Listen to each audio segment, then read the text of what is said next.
Hello. So, a few things I want to tell you. One, never made a video like this before, so I'm sorry if I'm awkward. Two, it's just me today. There's no Imani. I'm really sorry about that. We just couldn't get our schedules to, like, match up. Three, because I don't have her here, I'm gonna have to cut out a few things from this video. So it's just gonna be, like, me doing a book review. Sorry. Four, I got a very, very nice message from FBI Heroes and Heroines, which is one of my favorite blogs. I think you should go follow them because they're awesome if you enjoy comics. If you don't, I'm sorry if I gave you a recommendation that you didn't want. Okay. Also, if you see me looking down periodically, it's because I have notes in my lap, because I will forget what I'm trying to tell you. Okay, anyway, this video today is going to be on this book. Da-da-da! Nevermore by James Patterson, which is the last book in the Max Ride series. James Patterson, there's a lot of things I could say about him. Anyway, he's not that good of an author. He just, like, churns out books one after another, and most of the time they're not very good, and I think he has people, like, writing for him sometimes. Because there is no way that he just does that by himself.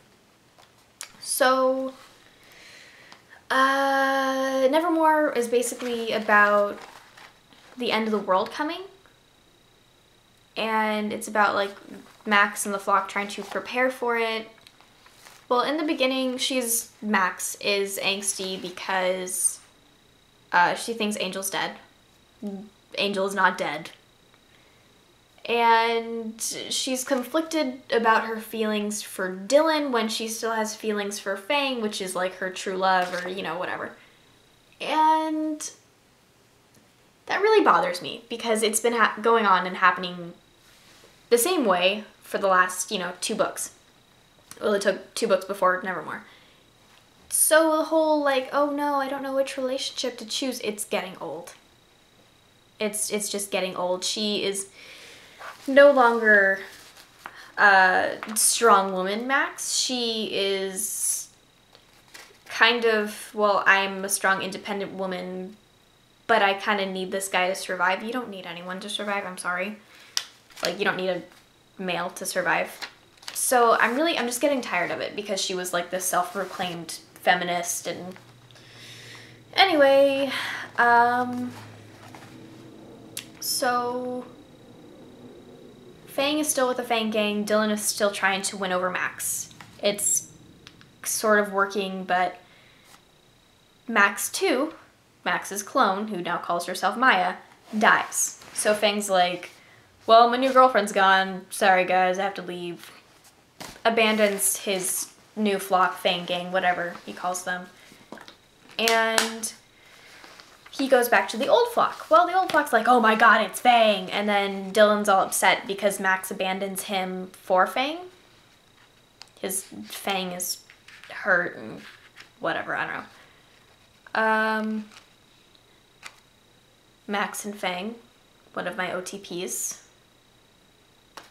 Dylan and Max, I hate Dylan, so win for me. But I still hate the book. Because a lot of loose ends at the end. Just multitudes of loose ends. It was just bad.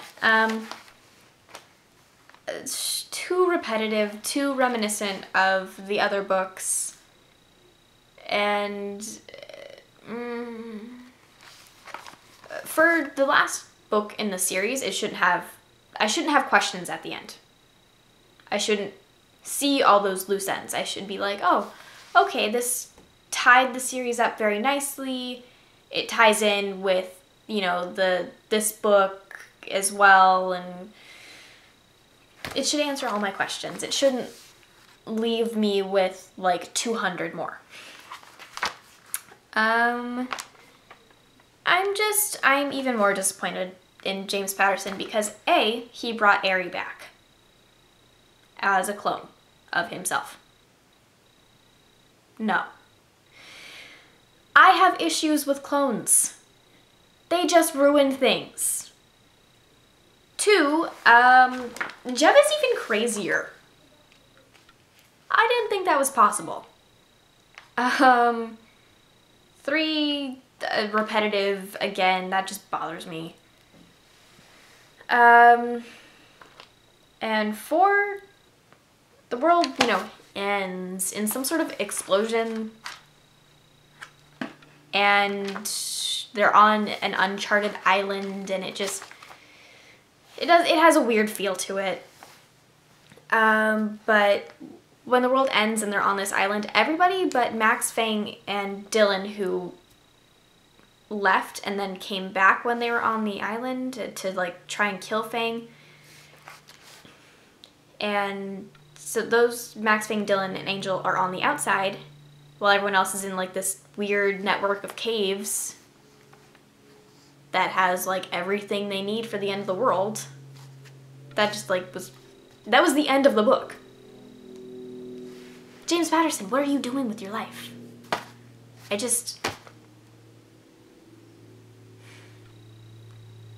Okay, so point is, I hated Nevermore. I don't think you guys should read it.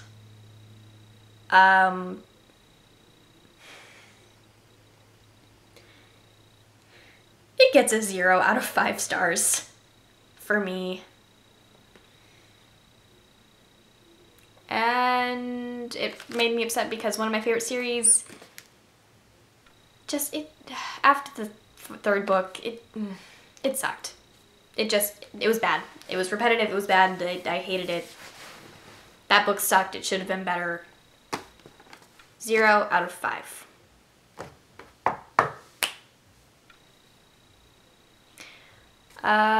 So I have some time left in the constraints I gave myself. What was I going to say to you guys? Oh, yeah. So,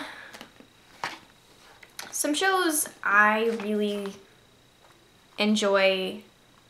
Okay, I'm only going to give you 2 because I have little time left. I really like Face Off.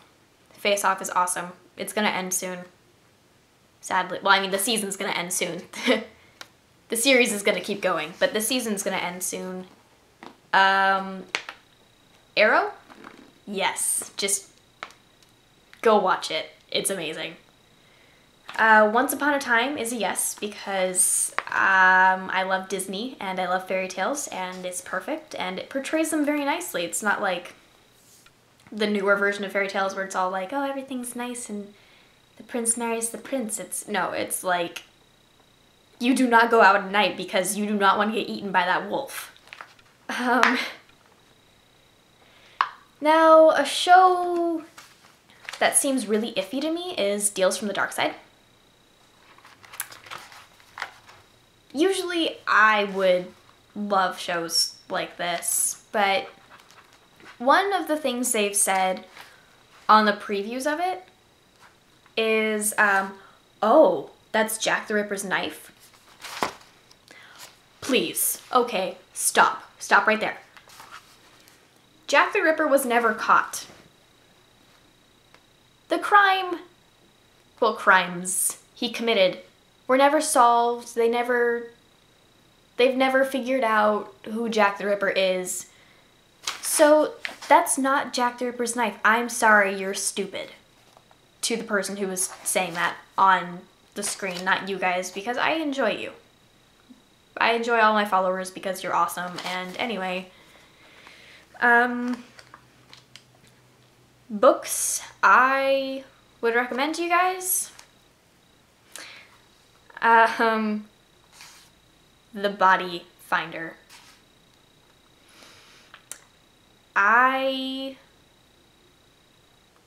These are just amazing. Okay, they're good and they're awesome, and there's this girl, Violet, who like feels the echoes of a dead person. So it's like if you were killed wrongfully or like before your time or like violently, she feels like she can hear sounds or taste things or even like see imprints of different kind of things on a body, and it leads her to them. and she gets in all kinds of trouble, and it's awesome. Seriously, Violet, one of my favorite characters ever. Blood and Flowers. This is a complicated one to explain. It's about the world of fairy, but it portrays them in a different light. It's also about like a theater troupe that kind of ends up going into the world of fairy. Anyway, I recommend that, and a series I have loved since middle school, The Morganville Vampires. You should go read that. The first one is called Glass Houses. Glass House. No, it's Glass Houses. Okay. Yeah, so book and TV show recommendations done and over with. Book review done and over with. I really hope you guys enjoyed my first video. Give me some feedback if you didn't, or you just have some tips, because I kind of suck at this. So I would really love it if you give me feedback. Bye! I really hope you guys enjoyed my first video. Give me some feedback if you didn't, or you just have some tips, because I kind of suck at this. So I would really love it if you give me feedback. Bye!